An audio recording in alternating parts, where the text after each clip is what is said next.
Le faltan 25 minutos para que sean las 5 de la tarde. Continuamos esta hora presentando nuestro espacio de la tarde chilena. Estamos acá en nuestros estudios, en calle Patria 1933, en el puerto de San Antonio. Cada viernes está con nosotros el profesor Eduardo Artés, ex candidato presidencial, para analizar lo que ha sido también la semana. Así que ya estamos en comunicación. ¿Qué tal, profesor Artés? Buenas tardes, bienvenido aquí a la tarde chilena. Muy buenas tardes a todos y bueno, un poquito resfriado, así que de pasadita, a los que tienen al menos a cuidarse. Hay que cuidarse y sobre todo, me imagino que con las vacunas puestas ya, ¿no? No, sí, mira, bueno, ese es un tremendo caso, aquí poco se habla, en algún momento nosotros vamos a hablar, yo creo, sobre esta falsa sensación de seguridad que hay y como que no pasa nada con la pandemia y al parecer está pasando bastante, no solamente en otros países, sino que en Chile también. Sí, tenemos ahí pero es un un tema problema que a lo que ver, mejor lo claro. podemos tomar en cualquier momento. Sí, de todas maneras podemos ahí analizar ese tema acerca de lo que está pasando con la pandemia. Y bueno, están hablando, y esto lo podemos tratar en un minuto ahora, de otras pandemias también o de otras enfermedades que también se están viendo en varias partes del mundo, ¿no? Así es, mira, todo es muy global y eso también dice relación con las condiciones y la forma con que se enfrentan, ¿no? Y las motivaciones que hay detrás para dar más libertad en cuanto a la movilidad, en cuanto a esto o no. Y ahí siempre hay motivaciones de carácter económica, grupos económicos que pujan por una cosa u otra, estados que no quieren hacerse cargo, digamos, del bienestar de la gente, en fin, hay una cantidad de cosas que dicen relación concreta con lo que es la salud, porque la salud, en definitiva, dice relación con los consumidores y productores, ¿ya? Entonces, si los productores no están trabajando y no hay consumidores para poder, digamos, mover el mercado, hay una cuestión que echa por tierra cualquier sistema económico y, con mayor razón, un sistema de carácter capitalista. Entonces, la salud está íntimamente relacionado, o la forma de tratarla, ¿ah? De llevar adelante, digamos, frente a las pandemias, está íntimamente relacionada con el sistema económico y social imperante, sin duda. Así es. Bueno, de todas maneras, Eduardo, y aprovechando un poco de ver el tema, estaba en campaña, me acuerdo cuando eras el candidato, precandidato presidencial o candidato presidencial, se hablaba de la importancia que tenía volver a reindustrializar el país. O sea, antiguamente, y todos se recordarán que fabricábamos muchas cosas y de todo, y hoy día prácticamente no fabricamos nada, pero es importante retomar esa senda porque en el mundo como está hoy día, yo creo que eso solucionaría muchos problemas que hoy día, problemas económicos que son difíciles de solucionar. Sí, mira, esta visión cosmopolita, esta cosa globalizada, que es verdad, ya nadie plantea que los países tengan que estar encerrados en sí mismos, por el contrario, pero no puede ser que tengamos una situación tal, por ejemplo, en el caso de Chile, que tenemos los campos totalmente despoblados, porque no es atractivo para nadie producir en el campo. Y mucha gente emigra desde el campo a las ciudades. Y tenemos unas ciudades monstruosas y el campo en algunos lugares despoblado, con casas que están quedando a los ancianos, ¿ya? Y claramente eso va a afectar la independencia y la seguridad alimentaria. Además de las políticas incorrectas, ¿no es cierto?, que tenemos de no preocuparse de la producción de las cosas esenciales, del consumo masivo, léase arroz, trigo, aceite, etcétera, que son cuestiones de consumo masivo que debe el Estado tener una preocupación esencial si es que quiere realmente que la mesa al menos esté servida. ¿Ya? Es una cuestión que es fundamental. Y además, todo de satisfacer a partir de la agroindustria, a la industria de bienes y consumo que en Chile prácticamente no existe, porque los artículos de amplio consumo en Chile no son elaborados en nuestro país, desgraciadamente, ¿no? Tú ves que todo se trae de afuera y todos al final venden los productos manufacturados afuera. Y ahí tenemos esta crisis terrible de una cesantía galopante, ¿no?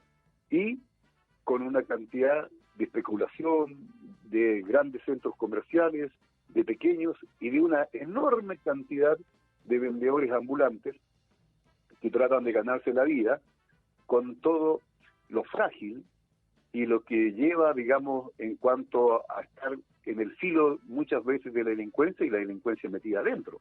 Bueno, la delincuencia también está en los grandes negocios, Sí, hay claro. que decirlo. ¿Ya? Pero ¿cómo se enfrenta todo esto si no hay trabajo serio, digno, de calidad para producir los bienes que necesitamos, desde la ropa? Aquí todos están, los que tenemos más sabemos, por ejemplo, lo difícil que era años atrás, que sé yo, unos 25, 30 años atrás, y quizás un poquito más, tener una prenda confeccionada en el extranjero. Era algo que era imposible casi de tener, y quien la tenía, la lucía con un orgullo increíble. ¿Ya? Y hoy día es todo lo contrario. ¿Quién tiene un pantalón, un ambo, una camisa, un vestido, en fin, lo que sea, fabricado a nivel nacional? Prácticamente no existe, las telas no se hacen acá, ni los botones, ni nada. ¿Ya? Entonces, bueno, estamos frente a esa situación que ha llevado a que existan en las grandes ciudades, inclusive ya en las pequeñas, una cantidad de vendedores ambulantes que tratan de ganarse la vida y luego trae aparejado la emergencia de sectores más cercanos al lumpen, ¿no?, a la delincuencia, y va creando una degradación social profunda, ¿no? Porque cada uno trata de salvarse en su metro cuadrado, con su pañito, con sus cosas, Claro. ¿no?, vendiendo lo que pueda, y las salidas que dan no son salidas, son falsas, porque claro, podemos poner represión, y a lo mejor bajo determinadas cuestiones intelectuales hay que colocarlo, pero, por ejemplo, tú te vas a cualquier feria común y silvestre, y Sí, va a ver los las ferias poleros como han tradicionales. aumentado Claro. de una manera fantástica y cada vez más. ¿Por qué? Porque hay una necesidad. Entonces el problema fundamental está que para enfrentar los momentos de crisis en países como los nuestros, el Estado sí debe enfrentar con bonos en forma inmediata, pero particularmente debe crear condiciones de empleo. Por ejemplo, tenemos hoy día una deficiencia enorme en cuanto a vivienda, más de 1 millón de viviendas de déficit. Por eso han aumentado los campamentos en forma increíble, con todo lo que ello significa. Y sin embargo, no se invierte desde un punto de vista de la construcción. Y cuando hablamos de la construcción, si se toman medidas serias, tenemos la posibilidad que desde las ventanas, desde el ladrillo, desde el cemento, desde todo lo que conlleva, como se llama, la construcción de una vivienda, o de viviendas en general, sea de fabricación chilena y mueve a una cantidad de industria mediana, pequeña, grande, ¿no? Y posibilita empleos permanentes y dignos. Y de esta manera tú vas a enfrentar y vas a ir solucionando el problema de la gente que solamente tiene que estar en la calle especulando. Uno vende zapatillas, al lado otro también vende zapatillas, y así sucesivamente, y tienes 500 personas a veces en un lugar vendiendo zapatillas, ¿ya? Lo cual no es trabajo productivo, ¿ya? Bueno, esa es la terrible situación que tenemos en nuestro país, que es hora, digamos, que la economía mire hacia la industrialización. Y ahí va unido a lo que dice relación con lo que es, digamos, esto que estamos entrando ya, que es el famoso plebiscito de salida, ¿no? Claro. ¿Qué vamos a tener con la convención? Bueno, frente ¿No? a eso, Eduardo, antes de que lleguemos al tema del plebiscito de salida, me gustaría nada más que puntualizar un tema sobre la industrialización, porque hoy día además muchos productos que se podrían fabricar en Chile, tú sabes que se importan, y hoy día las importaciones están muy caras, están demoradas por el tema de la pandemia, y en algunos casos hay productos que simplemente tú no encuentras. Por lo tanto, la industrialización, creo yo, aparte de solucionar el tema laboral, también solucionaría el tema de desabastecimiento de algunos productos. Absolutamente, y además soluciona el tema medioambiental, porque lo que significa, por ejemplo, en el caso del cobre, llevar el cobre sin refinarlo afuera, trabajarlo afuera, y luego traer las cañerías para acá. La cantidad de barcos que van en dirección a Japón, a China, a Alemania, y luego traer los productos manufacturados por acá, es una barbaridad. Eso incluso desde el punto de vista de la contaminación de los mares y en general del planeta, ya el hecho de que en cada lugar se trate de satisfacer con sus propias fuerzas y su propia industrialización las necesidades es fundamental. ¿Ah? Es lo mismo que sucede, por ejemplo, en nuestro país. No es posible que para muebles, por ejemplo, que se fabrican aquí en Santiago, porque se trae la madera desde el sur para Santiago, luego el mueble va al sur. Entonces uno dice, bueno, esto de que los camiones con maderas vuelven para acá, que van de vuelta, y etcétera, etcétera, es un tema de planificación. Yo sé que a muchos no les gusta la palabra planificación en economía, porque determinan que lo que importa a dónde sale más barato. Pero a la larga, como dice la experiencia económica también, lo barato sale caro. Sí, claro. Bueno, sin duda que es un tema ahí que hay harto que hablar y dar vuelta, pero efectivamente se está tratando justamente de poder solucionar un tema puntual. Bueno, vamos ahora a lo que me habías mencionado, Eduardo, que tiene que ver con el plebiscito de salida para el 4 de septiembre, donde ya obviamente estamos viendo cómo distintos sectores comienzan a tomar posición, ya sea por el rechazo o por el apruebo. El gobierno también está en esa línea. Y obviamente me gustaría un poco, Eduardo, que nos analizaras cómo ves tú actualmente cómo se está configurando todo el panorama hacia el 4 de septiembre. Sí, mira, lo primero señalar que, bueno, estamos ya en plena campaña. Hay muchos medios que están en sus editoriales tratando el tema, hay una cantidad de noticias falsas, en fin, todo está comenzando ya a afectarse en torno al apruebo o el rechazo según las posiciones de cada uno. Pero además de eso, dentro del rechazo mismo hay variantes y dentro del apruebo también hay variantes. Y es por esto que, independientemente que estamos claros, ¿no?, que una constitución cualquiera, por muy bien redactada que sea y con muy buenas intenciones, se puede transformar en letra muerta si no hay un movimiento social fuerte que asegure el cumplimiento o que la legislación correspondiente que vaya a apoyar esa constitución esté en relación a sus intereses. Ese es un problema que está planteado para el futuro. Pero en lo inmediato es lo que es decir, bueno, ponemos fin a la constitución Pinochet-Lagos. Eso en el fondo, ¿no? Sin embargo, algunos quieren darle al apruebo, como quien dice, es el apruebo es la posición del gobierno, ¿ya? Y a mí me parece que eso es altamente peligroso y además es falso, porque existen muchas fuerzas que están por el apruebo y claramente no forman parte del gobierno. Me incluyo dentro de ellas, ¿ya?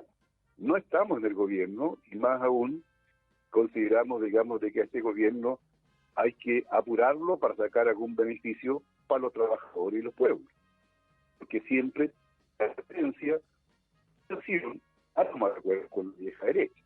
Entonces, el apruebo, por ejemplo, se va a dividir en dos sectores. Uno, que lo quieren ligar a Boris, y otros que queremos entender de que es un momento importante, pero hay que hacerlo sin ilusión y que sigue planteado el tema más adelante de una auténtica asamblea constituyente. Y eso es algo, digamos, que está pulsando en todo el movimiento que incluso apoyó a Boris. Inclusive los que apoyaron a Boris están hoy día en esa disyuntiva. Lo del rechazo también está en una complicación, porque lo del rechazo, hay algunos sectores que son rechazos absolutos, pero otros entienden de que de cualquier manera debe superarse la actual constitución. Y es por eso que no le cae ni siquiera mal lo que plantea el apruebo. Eso es lo grave de todo, que dejándose de cosas, aquí no está en discusión el carácter de nuestra sociedad, ¿no? Solamente van a haber líneas generales que podrían inclinarse hacia un lado u otro, dependiendo de la legislación que acompañe posteriormente a la propia Constitución. La Constitución es una cantidad de ideas generales, por lo menos hasta el momento, algunas que no dicen prácticamente nada y otros que reafirman el modelo capitalista, ¿no? Claro. Entonces, bueno, vamos a ver cómo se va a ir dando. Hay que esperar que se evacúe, digamos, el documento final para discutir en forma específica algunos puntos. ¿no? Porque todavía están ahí con su situación de limando algunas asperezas. Así es. Les recuerdo que hasta ahora estamos conversando con el profesor Eduardo Artés, ex candidato presidencial, a esta hora, como hacemos cada viernes aquí en la tarde chilena. Bueno, otro de los temas para analizar esta semana, Eduardo, tuvo que ver con, finalmente, la decisión que toma el gobierno de decretar estado de emergencia o de excepción constitucional en la zona de la Araucanía. Previamente, según las noticias, habían propuesto un estado intermedio que finalmente no consiguió el apoyo ni los votos necesarios para poder implementarlo. El gobierno tampoco insistió más en ello y finalmente termina entonces decretando este estado de excepción. Como se hacía y como lo hizo el gobierno anterior, prácticamente incluso echando por tierra lo mismo que, por ejemplo, Gabriel Boric, siendo diputado, lo había rechazado tantas veces y que en campaña lo había manifestado también absolutamente en contra de esta posición. ¿Cómo se puede mirar entonces la decisión que ha tomado el gobierno? ¿Era la única salida que tenía o podía haber optado por otras? Mira, yo creo que no era la única salida. Está claro que este gobierno ya no está acostumbrando a estas cosas intermedias que nunca llegan a ningún lado. Lo mismo pasó con el retiro del 10%.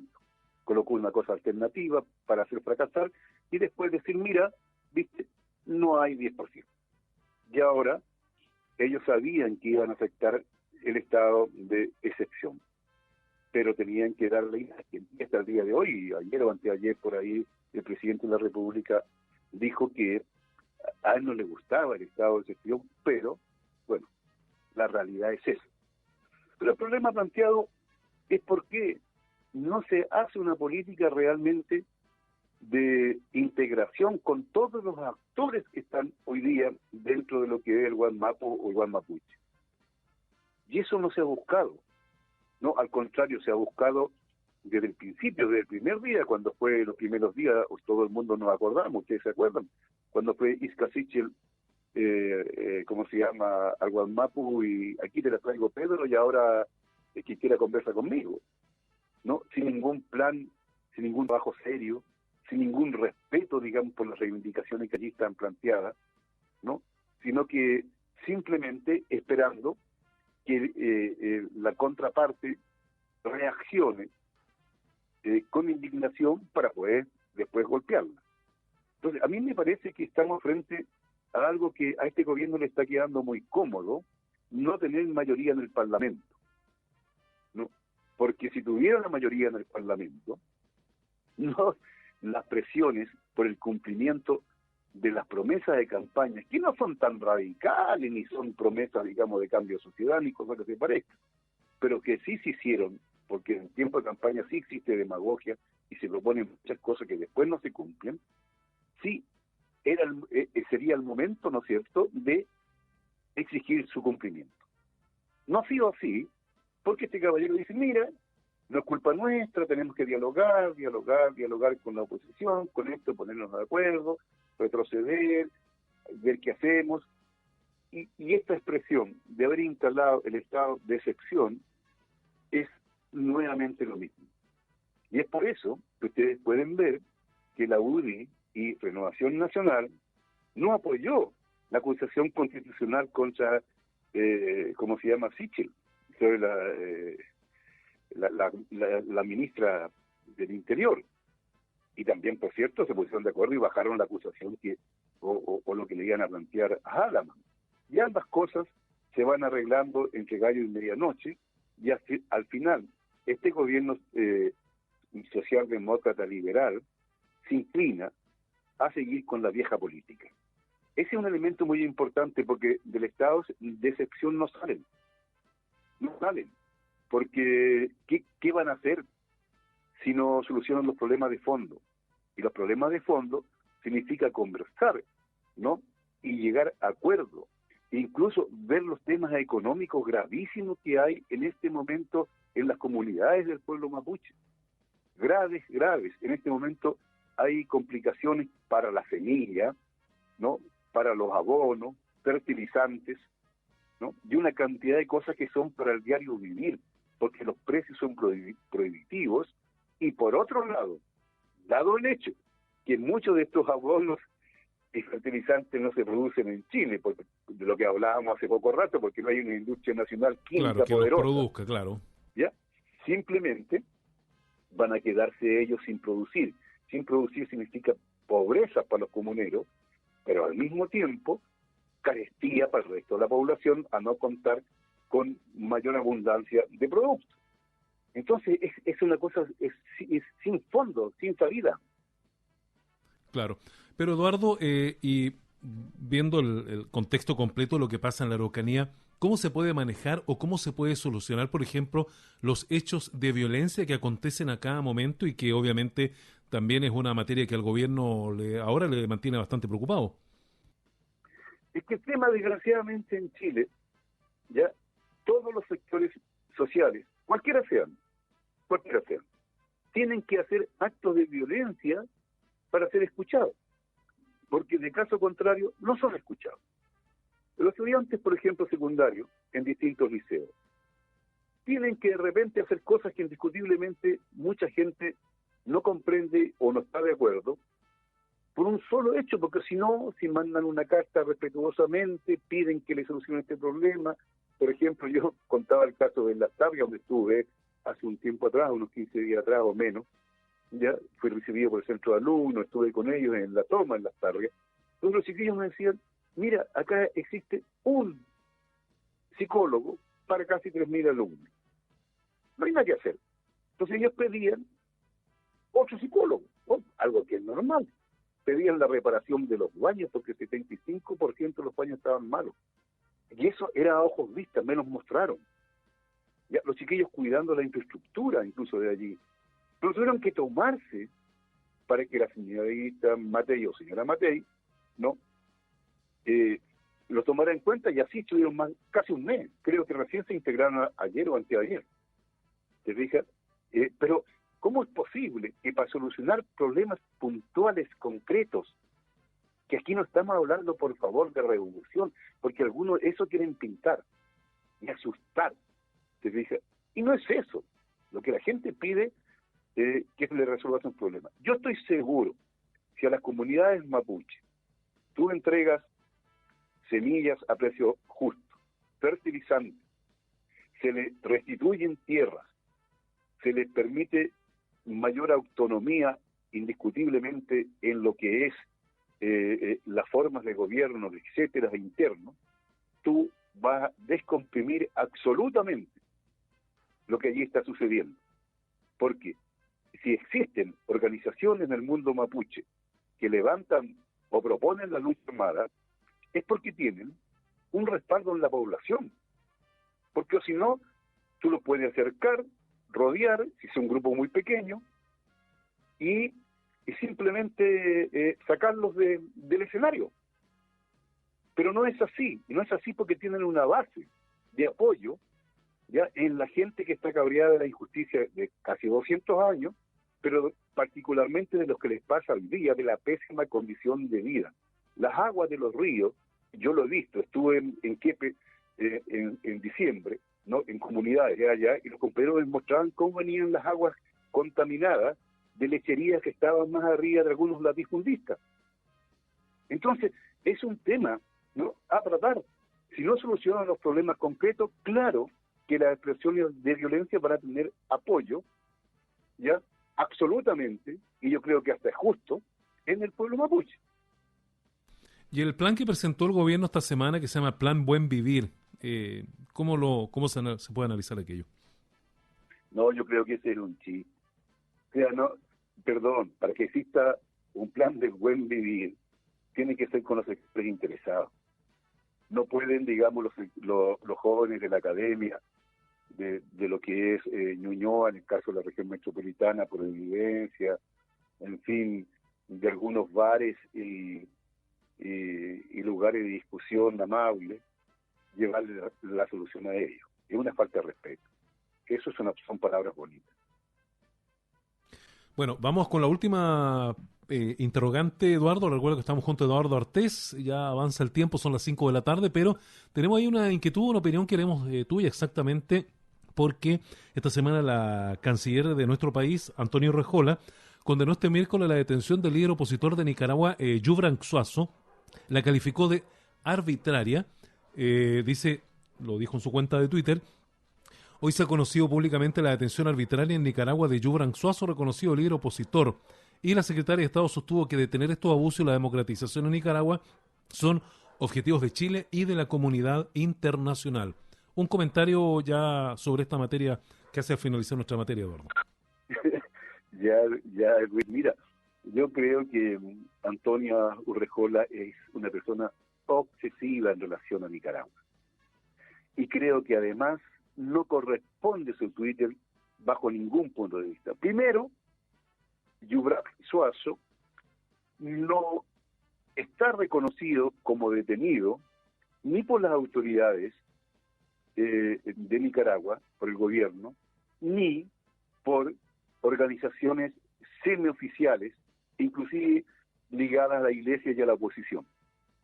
No basta, y aquí es muy grave lo que hace Urrejola, tomar un Twitter de algún grupo de oposición al gobierno de Managua y comprar lo que dice ese Twitter y ella sacar su opinión y plantear además una tontera lo que tú dices ahí, y que yo vi el Twitter veía claro, donde dice que el compromiso de Chile es con la democracia en Nicaragua. Pero ¿desde cuándo la intervención en los asuntos internos de otros países es menester de un canciller de una república? El canciller de la república debe tener excelentes relaciones con todos los países independientemente de lo que es su sistema social y económico, y tienen que ser relaciones de respeto, de cooperación y de no injerencia en los asuntos internos. O sea, es muy grave con la soltura de cuerpo, ¿no es cierto?, que la señora Urrejola opine sobre estos temas.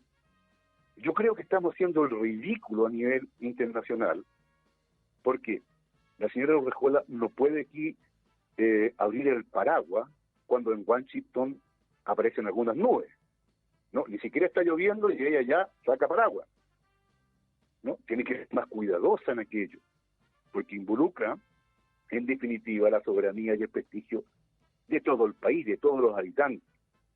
Ella no se representa a sí misma, no son sus humores personales lo que debe estar en los Twitter, deben estar los intereses y una actitud seria, responsable, como canciller de la República. Insisto, en este instante no hay ningún organismo, ni semioficial, ni siquiera de la iglesia, ojo, nicaragüense, que la iglesia está bastante opositora, ojo, o por lo menos un sector de la iglesia, al régimen de Managua, que diga, ¿no es cierto?, que es verdad que esta persona está detenida. Cuando vamos a ver cómo cursan los acontecimientos, si está detenido, si está en otras cosas, si fue a otro lado, en fin, ¿qué le pasó? No es claro. Entonces es muy liviana la respuesta de Antonia Urrejola, es grave. Yo creo que habla una vez más, no de improvisación, sino que de un sesgo ideológico, político, que no permite tener una responsabilidad o una estatura de Estado. Perfecto, Eduardo. Como siempre, agradecemos la participación de cada viernes. Nos encontramos ya la próxima semana. Perfecto. Un abrazo. Ya, que esté muy bien. Igual, gracias. Hemos conversado sí con Eduardo Ortiz, como hacemos cada semana aquí en nuestro programa de la tarde chilena. Vamos a una pausa y ya volvemos con ustedes. Chilena FM 101.3, la radio de las noticias locales, te indica la hora. Son las 5:04. Sintoniza con el planeta.